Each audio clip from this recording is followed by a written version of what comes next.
Hi, Jerry. Hi, Kim. How are you today? I'm well. How about you? I'm great, thanks. Good, good, good, good. So, how did you enjoy the eclipse yesterday? Did you get a chance to look at it? I think no. I couldn't find my glasses. I just knew I could put my hands on them and I couldn't, so I didn't risk it. I didn't want to take I didn't any want to go chances. blind. But it was a big deal. It was a bigger deal than I thought it was. Everybody was ranting and raving over it. So, anyway, I don't know why I brought that up. Welcome to the Kim and Jerry podcast. Yeah, that's just Uh, a segue. By having a solar eclipse, does that make buying notes easier or harder? oh, well, definitely the synergy is in place for everyone to invest in this. Okay. That's good. Okay. You thought That you was were a going to little give me on that sneaky, one. but No, okay. Yeah. Right. no. Okay.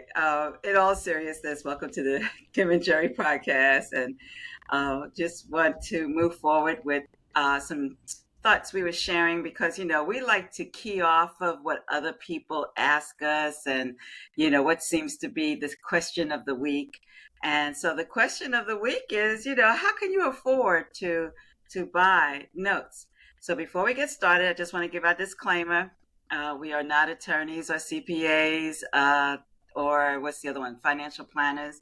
Um, but we are, experienced note investors, and we love sharing what we know and hope to inspire others to be able to also invest in notes confidently and share what we've been doing. So today we're going to talk about being able to afford. How do you afford the affordability of investing in notes? Okay. All right. Cool. So, where do you want to get started with this? Because I do have some thoughts too, but I'm going to let you go first so you can kind of set the tone and then I'll jump in. Okay. I guess one of the things about investing in notes, a lot of people think that you have to have a ton of money in order to be able to do it. Right. And it really depends on where you want to be, what do you want to do, and so on. Um, I've invested in notes as small as $100. Mm-hmm, I didn't win it. mm-hmm. I just bid $100. Um, Okay.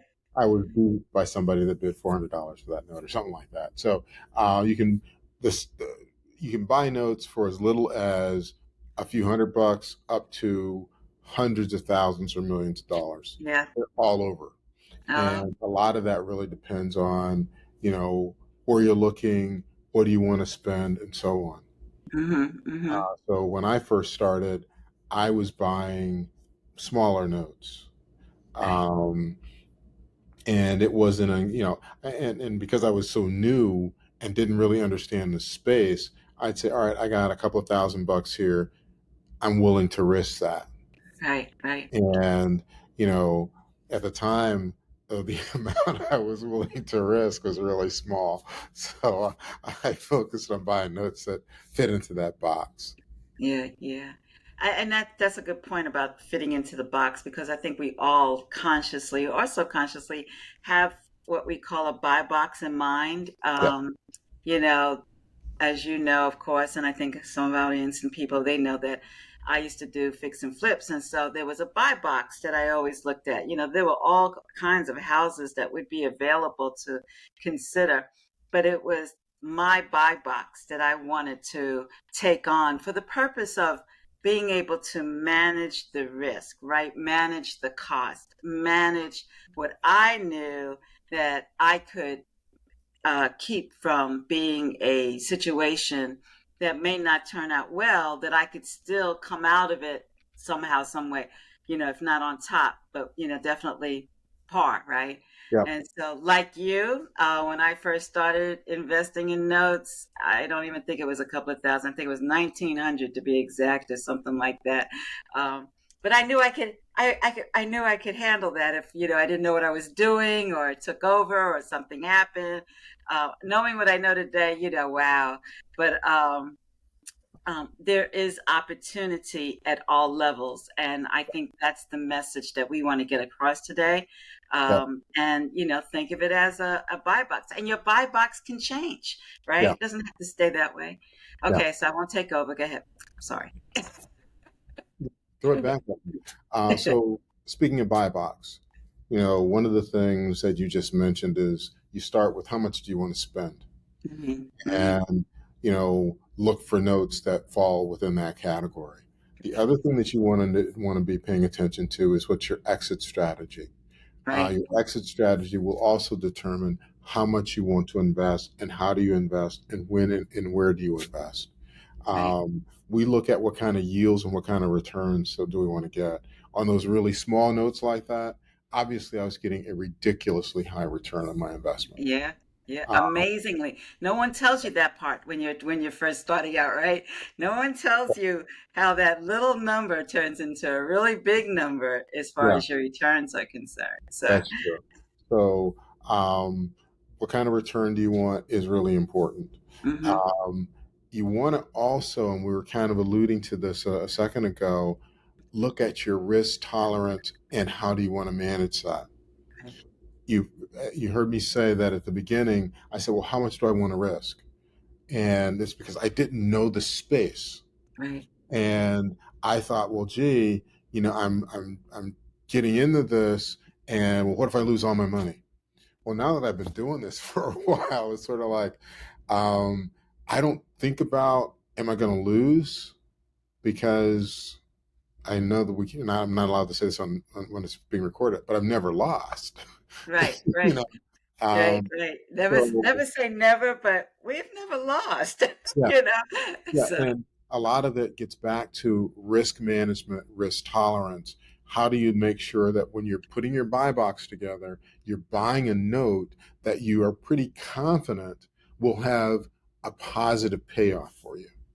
right, right, So that's something else that was going that goes through our head today, and something that I want to pass on to others as they listen to this podcast. right, Buy a note that you're comfortable with, that it will pay off and you'll get your money back. How right, do you do that? A lot of that is looking at the discount that you're buying. right, You know, you'll hear us joke about or talk a lot about buying non-performing notes or buying seconds and so forth, or second lien positions. We're buying at a pretty good discount. So in some cases, I know when I bought the note, I was going to double my money. yeah, That was right not, away, yeah, it was right the away, price I paid said I'm going to double my money. right. So that's something else that we're thinking about as we're looking at, can I afford to buy a note and what am I going to do once I buy that note? Right. That kind of leads me into how do you purchase? And I break that down to a couple of buckets. Okay. One of those is I look at if I'm going to buy a note by myself.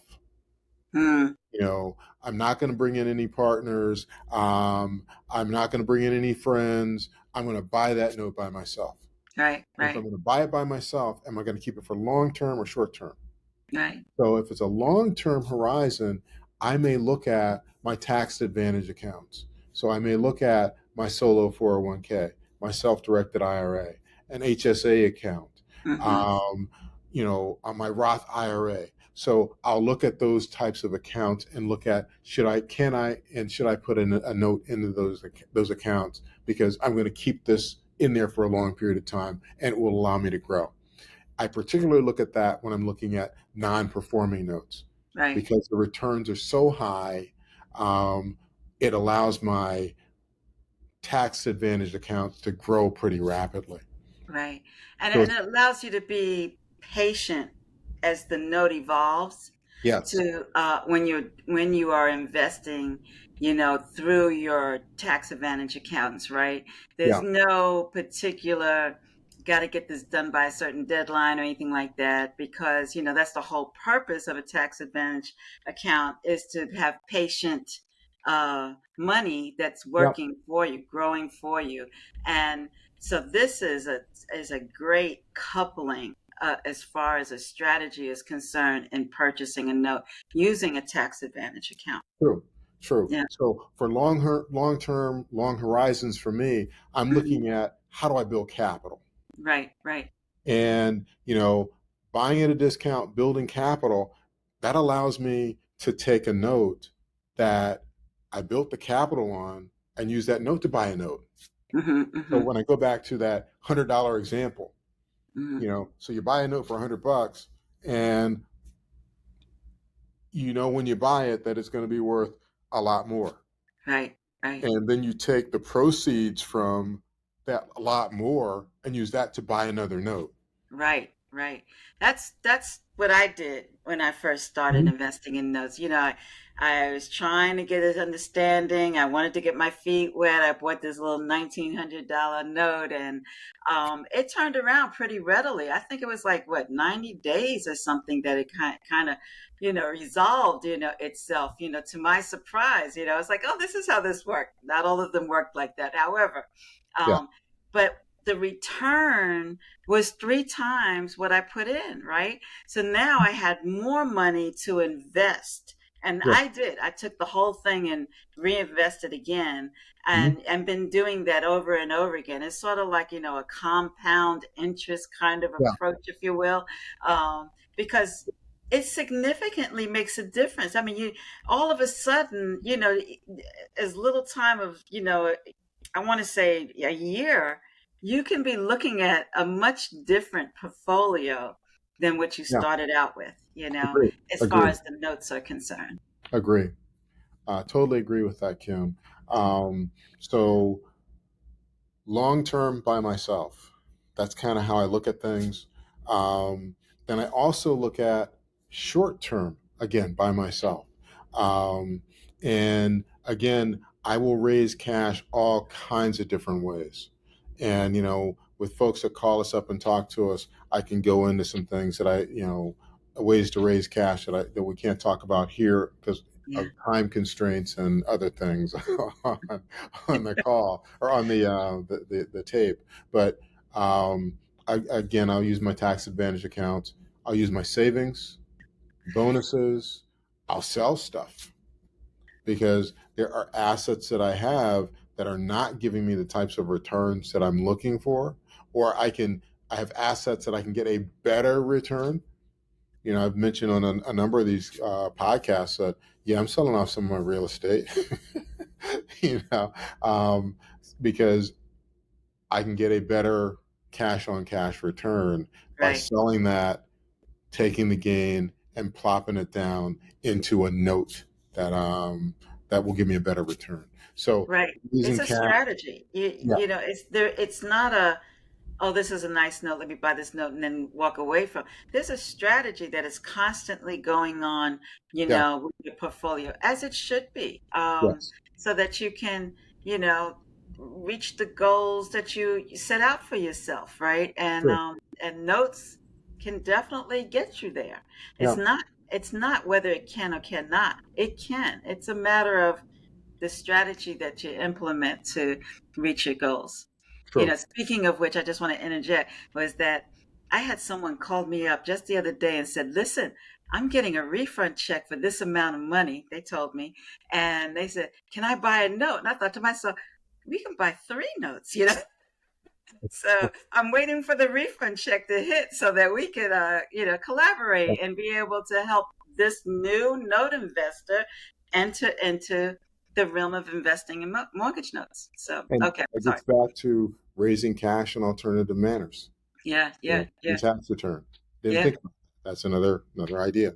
yeah. So there are ways to be able to raise the cash to buy a note. And what I want to just kind of keep reiterating is notes come in all sizes. So raising the cash, there are I can give you a lot of ideas, and hopefully through this video, you'll get a lot of ideas about ways to raise cash. But Right, now that you've raised the cash, it's, well, what do I do? right, And that's kind of what we're talking about here. Some of the strategies of what do you do? right. Um, we talked, one of the final things I'll talk about, when I buy notes by myself, I will also buy notes that are performing for the monthly cash flow. Mm-hmm. I'll Mm-hmm. buy notes to pay my bills. Right, right. You The know, payments. yeah, and you think about that, it's kind of going to sound kind of weird, but if you can take the money to pay the bill and then it's gone, or you can take the money, buy a note to pay the bill, and it's just going to keep cycling every month. Right, There's Right. more payments. So just some food for thought on that. The other thing about buying notes, and I've talked about buying by myself, but I also buy with others. Yeah. And another strategy folks want to be thinking about when you're looking at notes and can I afford to buy a note, et cetera, et cetera, et cetera, is buy with other people. Right. Right. Become social or Become, sociable.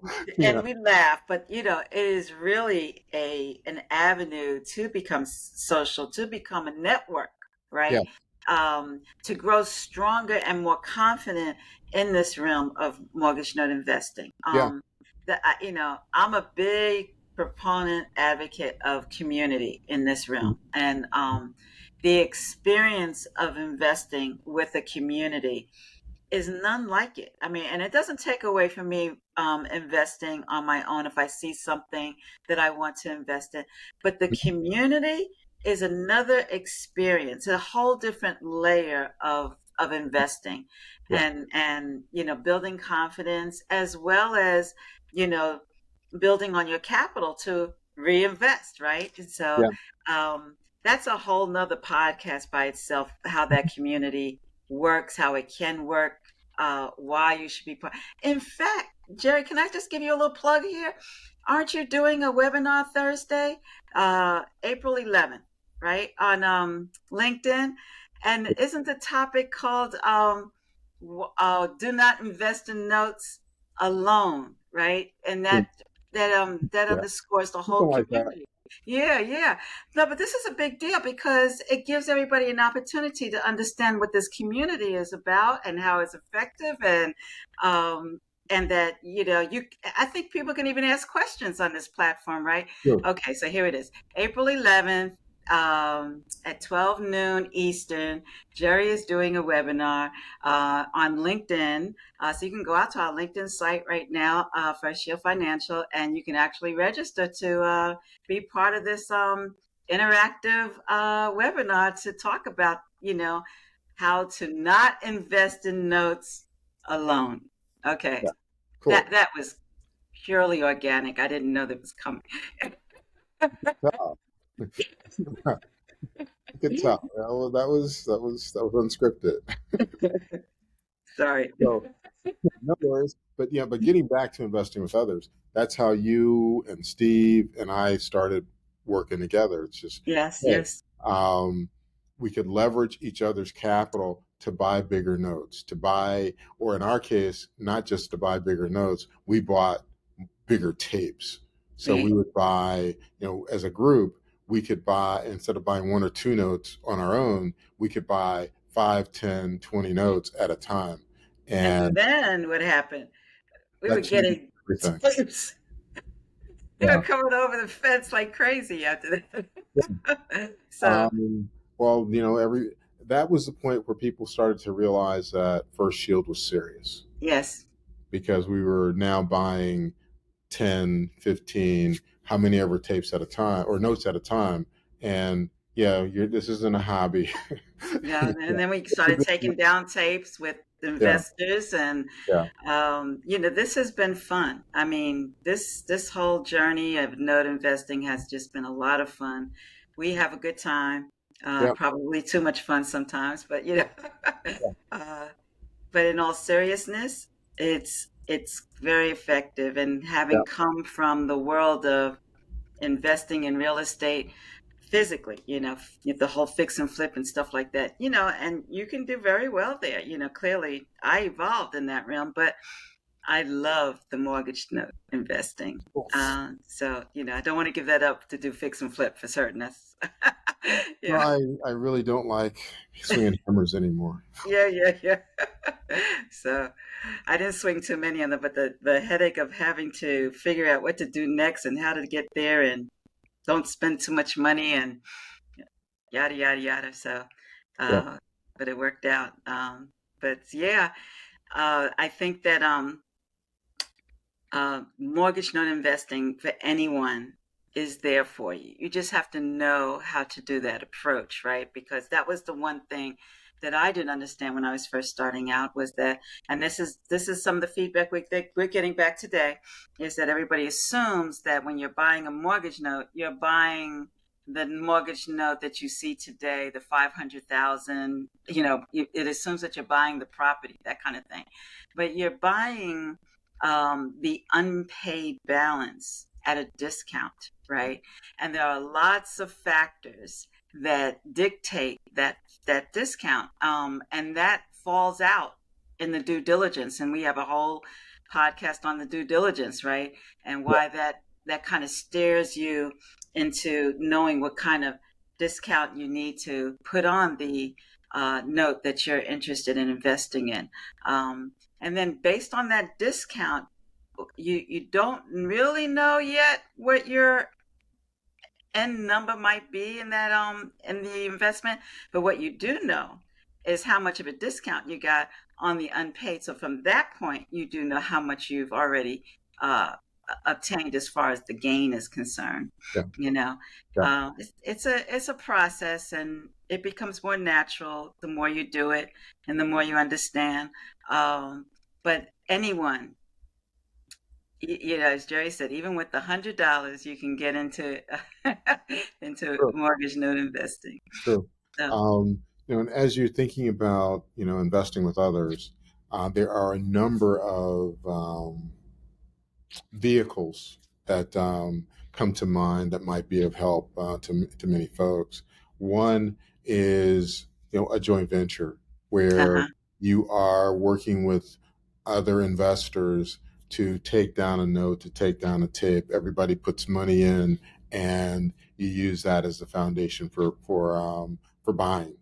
I'm not right. going to get into the details of the logistics of all of that on this podcast, but we may do that in the future on another podcast. But there's a real arrangement. It's Yeah, not loose. yeah, To the point that joint venturing is a serious commitment in yeah, venturing to invest with each other, yeah, and what needs to be understood should be understood at the time of when you agree to joint venture. yeah, yeah. There's a structure, and you're going to want to work with your partners on that, as well as your legal partners to help you structure it in a way that makes sense for you. Right, right. The other thing that you can do is hypothecation. Mm, That's a really big fancy word. All it means is borrow money. borrow money.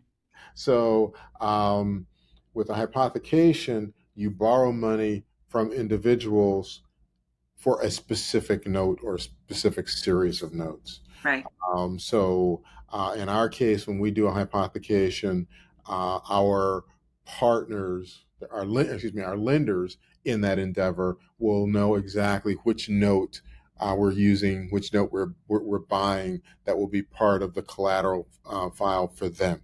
So, by hypothecation, again, you are spreading your risk around.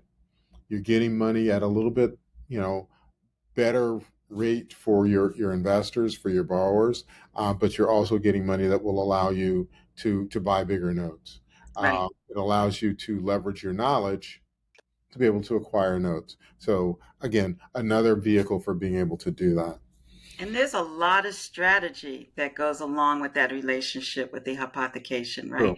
Depending on the type of note that you're investing in, the term that you've agreed upon, and the Yeah. strategy and understanding, the exit of that relationship that you have with your hypothecation partner, right? Yeah.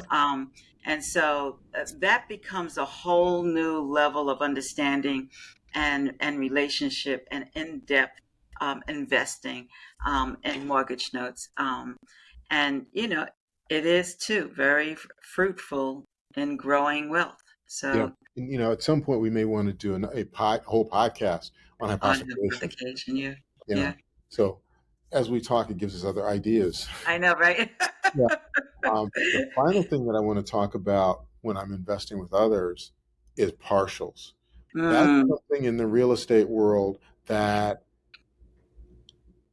I have to think hard about an analogy for a partial. If you own real estate, a partial is like subletting. right. That's a good way of putting it. So a partial is where you don't buy the full note, you buy some fraction of that note. Right. And the way notes work, a fraction of a note is not necessarily, um, you know, X percentage. It can be, I'll buy half of a note, I'll buy a quarter of a note, I'll buy a third of a note. It could be, I'll buy payments number 10 to 30, Right. or, Right. or I'll buy the last 15 years of the note, or I'll Right. buy the first 5 years of the note. It's a plethora of ways to do that, but what it does do is it allows you to participate in ownership of a note at a price that works for you. Right. So, And let's talk about it. Right. You just now sold part of your note. You still own the note, yeah, right? But you sold part of it. What are you going to do with the money that you just got for the payments that you just sold, or the part of the note that you just got? buy I'm more just notes. talking strategy. Just I'm going to buy more notes. yeah, And exactly. Because after 10 payments, the note's going to come back fully too. But in the yeah, meantime, you've been able to take that money and reinvest it in another note, right? yeah, So, yeah. uh, And, you know, why would I do something like that? So I own a note that's been paying me every month for, a couple of years.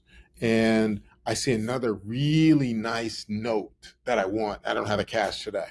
right, right, Well, I'll sell off some of the payments of the one that's coming in for cash today to buy another note that will allow me to continue to grow my portfolio.